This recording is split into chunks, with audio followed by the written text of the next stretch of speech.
Guys, Max Norbury here, and this week everybody we're going to be talking about the top 5 Forex news events out there in the markets that are really driving that money around the charts. Now guys, first of all we're going to be looking at something called the unemployment rate. The unemployment rate is a metric that is used to measure, self-explanatory here, the unemployment rate of a particular country. Okay, now if the unemployment rate is either low or high, this is going to adversely affect that country's currency. So let's take the pound for example. If the pound has an unemployment rate that is lower than the previous month, that means more people are essentially employed, which means more people are earning money, which means there is more disposable income being spent in that country's economy. Okay, so for the pound in this example, that's going to be a good thing for the pound, which is going to likely drive the price of the pound slightly higher.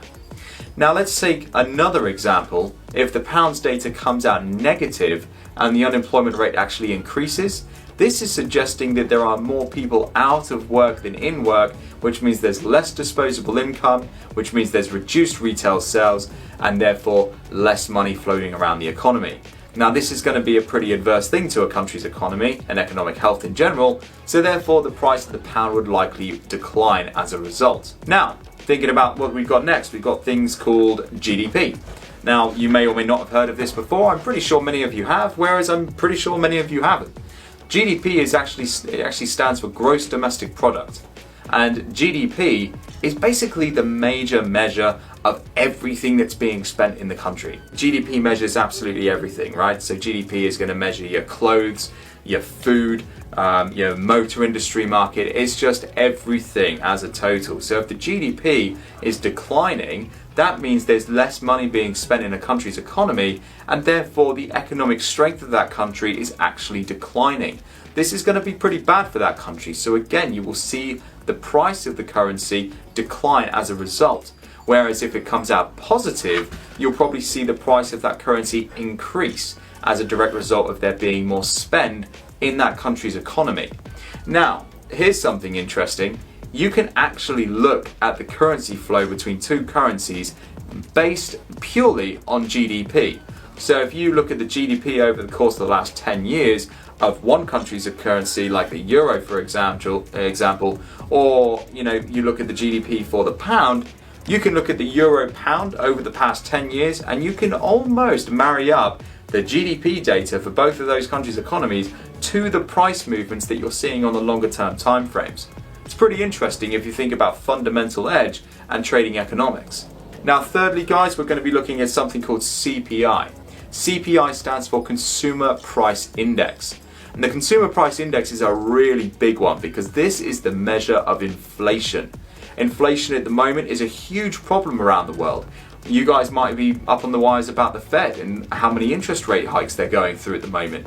We're actually expecting another 75 basis point hike today. So I'd definitely be staying tuned for that later on this evening.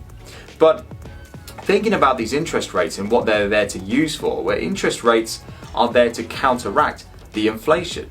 So if inflation is high and the CPI index is measuring high, that's going to be a good thing for economic strength because that means the economy is on the upturn and we're actually seeing that trend to the upside with the economy. It's getting stronger, more people are spending. We've seen that in the GDP as well in the previous thing that we just covered.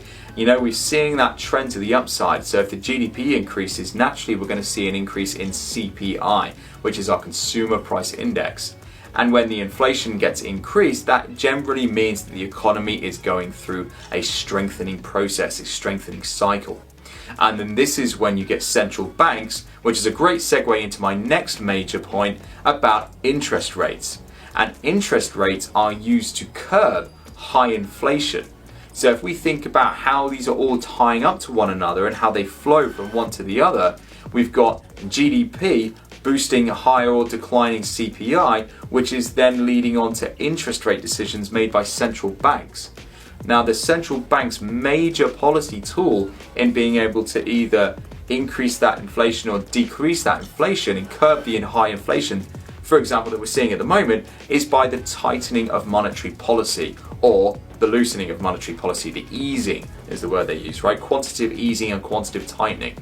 Now, these terms you may or may not have heard quite a few times spread around the markets, but you may have never have understood what they meant. Quantitative tightening is generally the increasing interest rates, and the reason banks do this is to bring inflation back down, because too high inflation and you're probably going to be running into a few economic problems in that particular country. Whereas if inflation is dropping too low, generally we see the easing of that so that the inflation remains in the targeted measures, the targeted margins, which every central bank has for the particular country under discussion.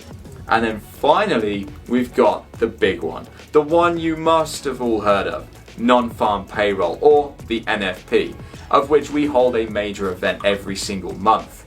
Now, the non-farm payroll event that we do is absolutely amazing and it's really exciting, etc., etc., but you might not actually understand what that number's telling you.